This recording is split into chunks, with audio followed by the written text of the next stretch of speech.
ঠাকুর শ্রী রামকৃষ্ণ পরমহংস দেবের বাড়ি কামারপুকুর এ বিষয়ে আমরা সবাই অবগত। তবে ঠাকুরের মামার বাড়ি কোথায় রয়েছে সেই বিষয় হয়তো অনেকের কাছেই অজানা। রামকৃষ্ণ দেবের মা চন্দ্রামণি দেবীর বসত বাড়ি আরামবাগেরই মায়াপুর গ্রামের সারাঠি এলাকায়। সেখানেরই মাটির তৈরি টিনের চালের বাড়িতে রামকৃষ্ণ পরমহংসদেবের মামার বাড়ি সেই বসত ভিটেতে আজও সংরক্ষিত করে রাখা হয়েছে অতি যত্নে। বেলুড়মঠ রামকৃষ্ণ মিশনের তত্ত্বাবধানে ঠাকুর শ্রী রামকৃষ্ণ পরমহংসদেবের মামার বাড়ি সংরক্ষণ করা হয়েছে বছর কয়েক আগেই। প্রতি বছর নভেম্বর মাসে 19 ও 20 তারিখ 2 দিন ব্যাপী চলে তার বাৎসরিক অনুষ্ঠান। সেখানেই ভিড় জমান গ্রামের থেকে শুরু করে গ্রামের বাইরেরও বহু মানুষ। আজকের দিনটা আমরা এসেছি হরিণখোলা 2 নম্বর পঞ্চায়েতের অন্তর্গত সারাটিতে এসেছি। এটা মায়াপুরের কাছে একেবারে। কিন্তু আমরা রামকৃষ্ণ মঠ মিশনের আমরা মাহাত্ম দেখেছি। রামকৃষ্ণ মঠ ওখানে জন্মস্থান এটা আমরা দেখেছি। তার দেশ বিদেশে মাহাত্ম ছড়িয়ে পড়েছে। কিন্তু সারাটিতে যে ঠাকুরের মামা বাড়ি এটা কিন্তু সত্যি আমিও জানতাম না, বা আজকে যে অগণিত ভক্তরা আসছে তারাও কিন্তু জানতো না। এটা আরও দেশ বিদেশে ছড়িয়ে পড়বে, এটা একটা বিশেষত্ব তো আজকের দিনে বটেই। আর সবথেকে আরও যেটা বিশেষত্ব, এখানকার গ্রামবাসীরা একটা কমিটির মারফত এই মঠ মিশন চালাচ্ছিলেন। সেটা বেলুড় মঠে রেজিস্ট্রি হয়েছে, আন্ডারটেক এবার থেকে বেলুড় মঠ।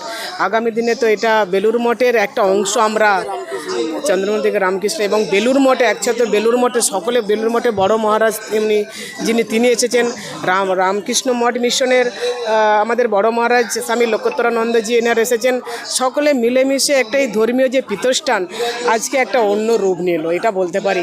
আজকে দেখুন, আজকে মানে শতরূপে শারদা আমরা বলি সবসময়, দেখুন মা শারদার মতোই কত সুন্দর এসেছে মা শারদা, মনে অরিজিনাল মা শারদা। সবাই মিলে আজকে সত্যি আজকের দিনটা সকলের মনের মণিকোঠার একদম রয়ে যাবে, এটুকু বলতে পারি।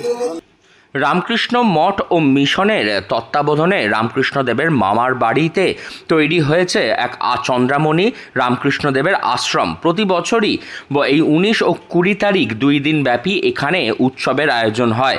বাৎসরিক উৎসবে অংশগ্রহণ করতে দূর দূরান্ত থেকে ভক্তরা ছুটে আসেন এই জায়গায়। এই বিষয়ে মিশন কর্তৃপক্ষ তারা জানান, 90-এর দশকের রামকৃষ্ণদেবের মামার বাড়ি পুনর্সংস্করণের কাজ শুরু হয়। সেই সময় বাড়ি থেকে উদ্ধার হয় রামকৃষ্ণদেবেরই ব্যবহার করা কিছু আসবাবপত্র, বাসনপত্র।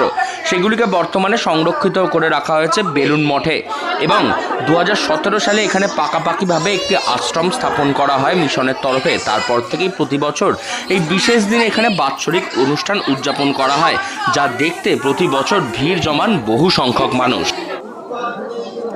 ঠাকুর শ্রী রামকৃষ্ণদেবের মায়ের নাম চন্দ্রামণি দেবী। চন্দ্রামণি দেবীর বাপের বাড়ি ছিল আমাদের মায়াপুর গ্রামের পাশেই সারাটি বলে এই গ্রামটি।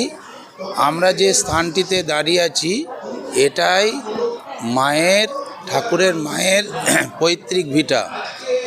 সেই ভিটাতেই আমরা 1992 সালে বিভিন্ন জায়গা থেকে যখন খবর পাই এবং স্থানীয় সংবাদেও যখন জানতে পারি যে সারাটিতেই ঠাকুর শ্রী রামকৃষ্ণদেবের মামাবাড়ি, আমরা সেই জায়গাটি নির্ধারণ করতে পেরেছিলাম বিভিন্ন